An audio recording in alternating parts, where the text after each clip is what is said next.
My name is Tom Shue, and today we're going to talk about speedlights again. When you work with speedlights, you know, they're great units. Let me grab one real quick. They're great units. You know, they're portable. A few AA batteries can light up your situation pretty good. What you'll find is if you're working anywhere that's bright and you want to take control of that ambient light and darken down the sky, you're going to run out of power because the speedlight really can't handle, you know, knocking down or competing with the sun, because your light source has to be brighter than the sun if you want to knock it down or control it. So a lot of times you got to take packs out. Well, Joe McNally and David Black, both of them I believe are National Geographic, and if you don't know Joe McNally, I think you'd probably bring your head out of the sand. He works with speedlights from Nikon and does some amazing things. Well, he works with Lastolite, and this company Lastolite invented a bracket for him called the Tri-Flash Bracket. It costs $91, and what it does, it holds 3 flashes. It's got 3 little cold shoes on it, and it's an adapter that will hold umbrellas and modifiers and things like that. Well, when I looked online for it, you know, I saw that it was $91, and believe me, I encourage supporting people that make good gear. You know, Lastolite's a good company, but I couldn't see spending $91 for some cold shoes, right? So as I peeked around on B&H's website, I found an adapter. It's right here. It's made by Impact, okay? It's a tri-flash bracket, okay? It's got a 1/4-20 thread on the bottom. It's got 3 cold shoes that are fully adjustable. And the most important thing, in the center, it's got a hole for a shaft for light modifiers, which is, I mean, it's really neat. So how would this work? Well, you could fit your Westcott Apollos on it, or you could just fit an umbrella, and we're going to show you an umbrella real quick.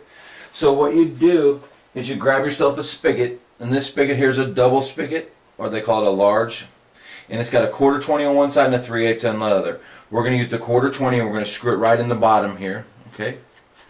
And the way these work is you don't want to like screw them down till they're tight against the base. You put them at whatever angle you are, and it's got a metal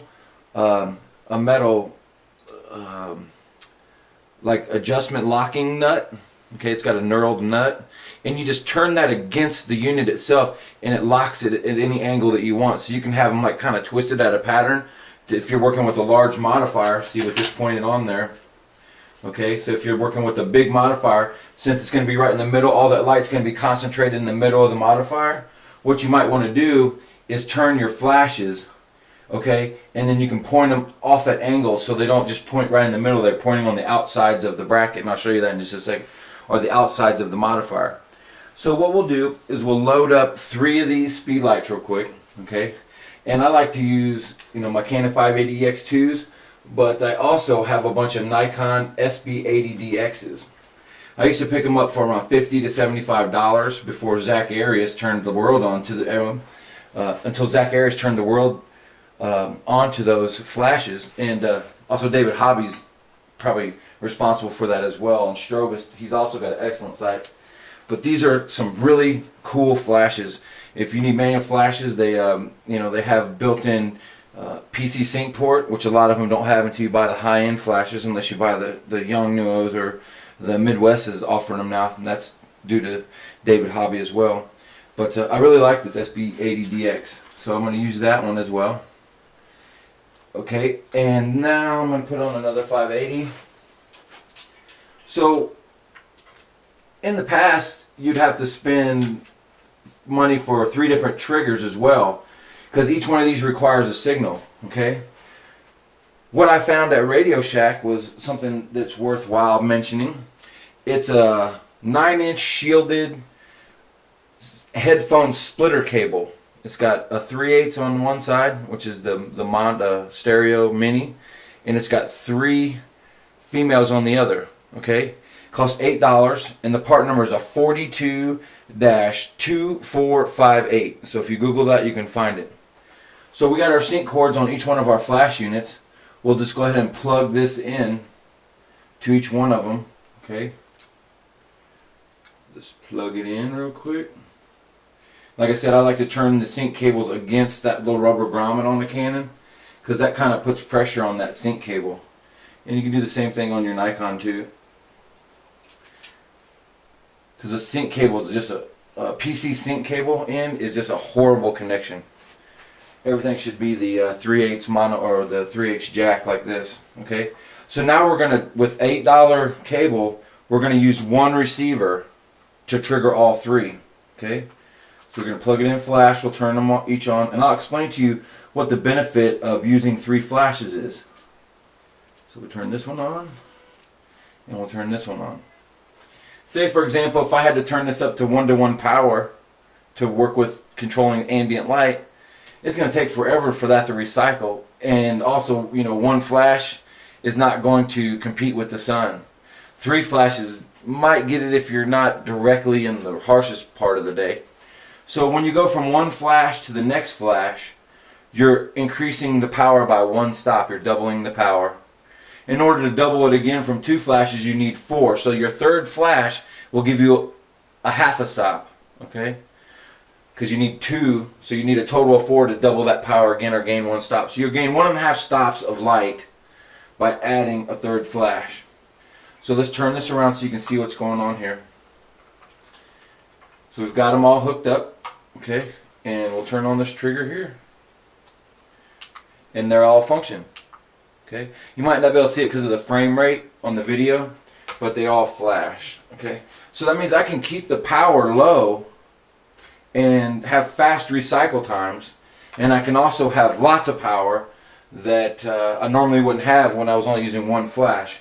So for $18 I get this bracket versus $100, and then for another $8 from Radio Shack I can only have to use 1 of my wireless transmitters, so I don't have to use 3 receivers.